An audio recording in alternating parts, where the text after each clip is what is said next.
Our second reader is the author of Letters to Quince, winner of the Dearbird Novella Prize from Artistically Declined Press, and also 2 poetry chapbooks, The New Sorrow is Less Than the Old Sorrow and Body Wolf. In addition, 3 full-length collections of poetry are forthcoming, The Door from Trembling Pillow Press, and Wine Dark, and The History Worker, both from Black Lawrence Press. Her poetry has been, or will be soon, published in American Letters and Commentary, Denver Quarterly, Doozy, Handsome, New American Writing, and The Volta. And, by the way, she has books here for sale. She has worked every odd job imaginable. Please give a warm welcome to Jenny Drai.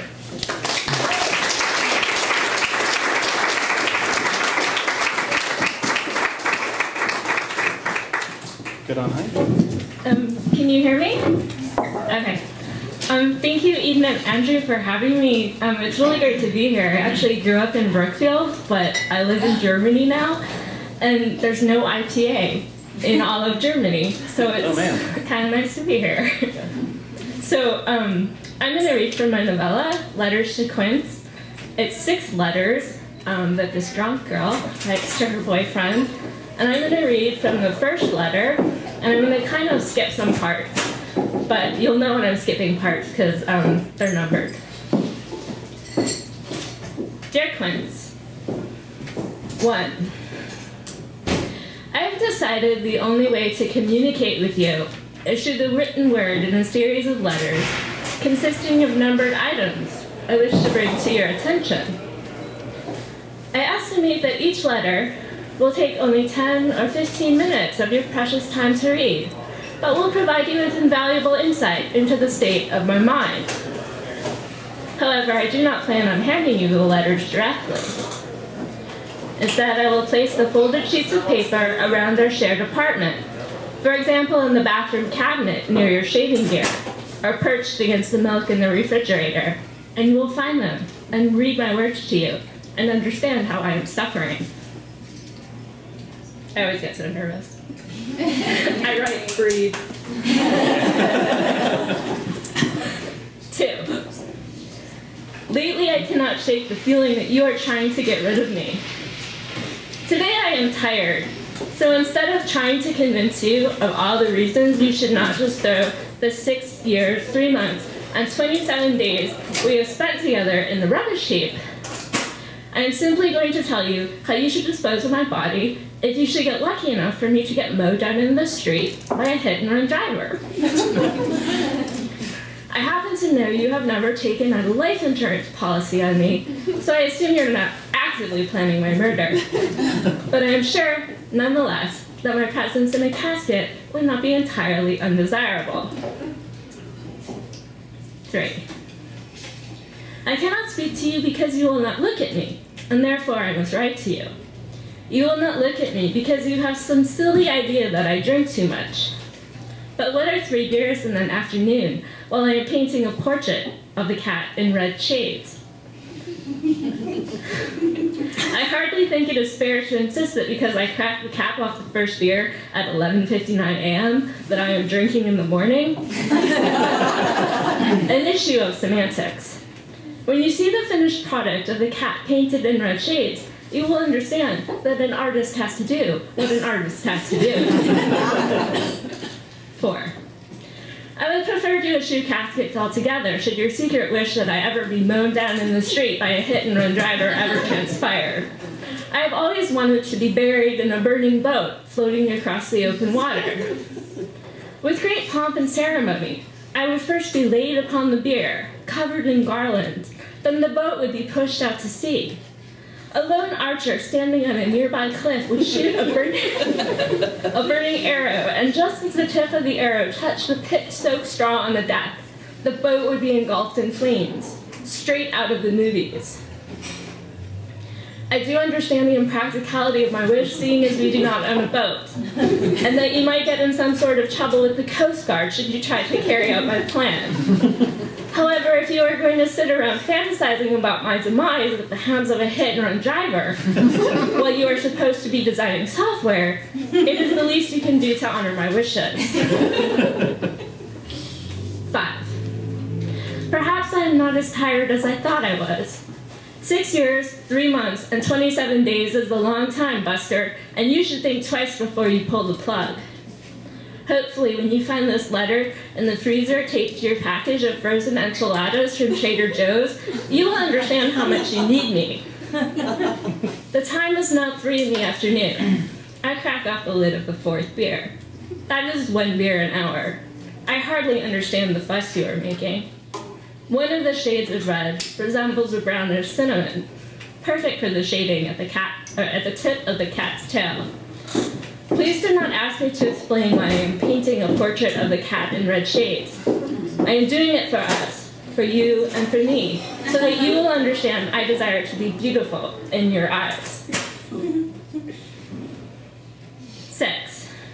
As for my burial scheme, please don't make any substitutions. An air mattress and a Molotov cocktail in the middle of the night by the scuzzy shores of municipal Lake Merritt will not satisfy my desire to go out in the grand style of a 5th century warrior. 8. I think instead of taping this letter to the package of frozen enchiladas, I will place it on your video game console. You will probably be in such a rush to begin playing Grand Theft Auto 52, The Streets of Oakland, or whatever it is they're selling down there at GameStop, that you will brush the folded paper aside for later, but then forget to read it. Secretly, between you and me, I might possibly be counting on this, because I'm not sure you would understand that 1 beer per hour is just not that much alcohol. I remember how horrified you were the time I drew cool sips from the long neck of the brown bottle of winter ale in between the yoga poses I performed along to the instructional DVD. But isn't one of the points of yoga to relax? Isn't beer relaxing? 9. In another life, I was a 5th century warrior. I am assured of this, as I am assured of the fact that the portrait of the cat I am painting in red shades will be my masterpiece. In the 5th century, I swaggered and fought and pillaged, but was sensitive enough to enjoy a good sunset now and again, or to be engrossed by the poetry recited aloud by the squat in the hall over my knee.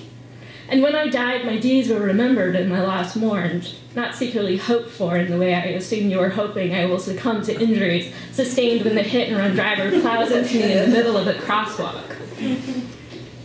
10. You have to understand you would get in just as much trouble with the police over the air mattress and Molotov cocktail at Lake Merritt as you would with the Coast Guard over the burning boat at sea.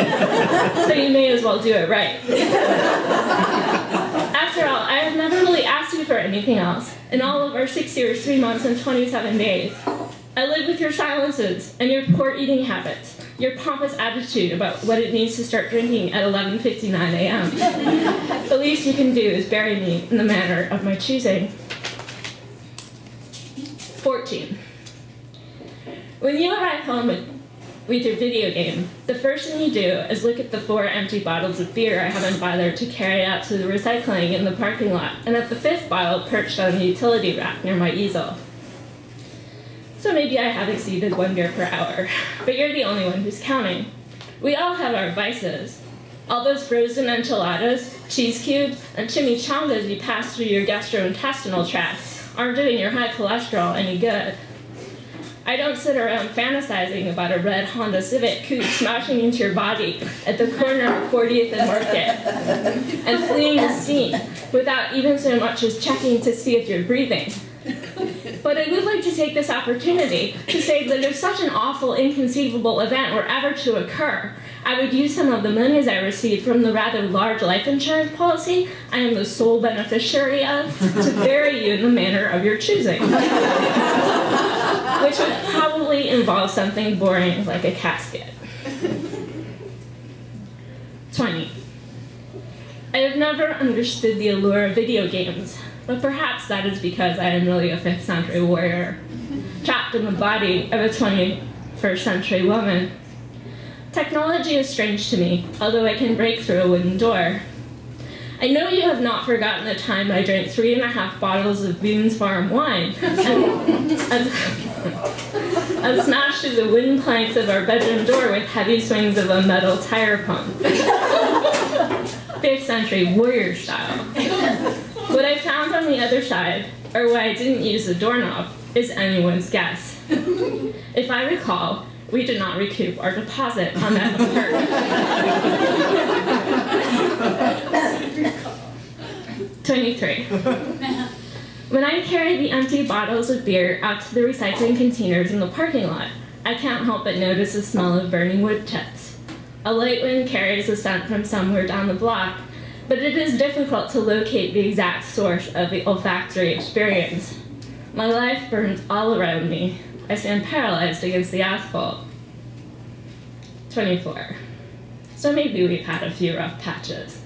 But if you would only turn away from your video game and open a window and smell the whiffs of smoke in the wind blowing against the curtain, you could walk out to the parking lot to investigate and find me, and we could be inquisitive together. It would be a start. We could take a walk together, and I would sober up, and you would take back what you said about what it means to start drinking at 11:59 a.m. You would say something about the portrait of the cat I am painting in red shades, and I would link the fingers of my right hand loosely with the fingers of your left, and we would talk about something mundane, like dinner plans and a movie to watch on DVD. Our life could be ours again. Just pretend all that drinking never happened. Yours, Alice. Thanks for listening.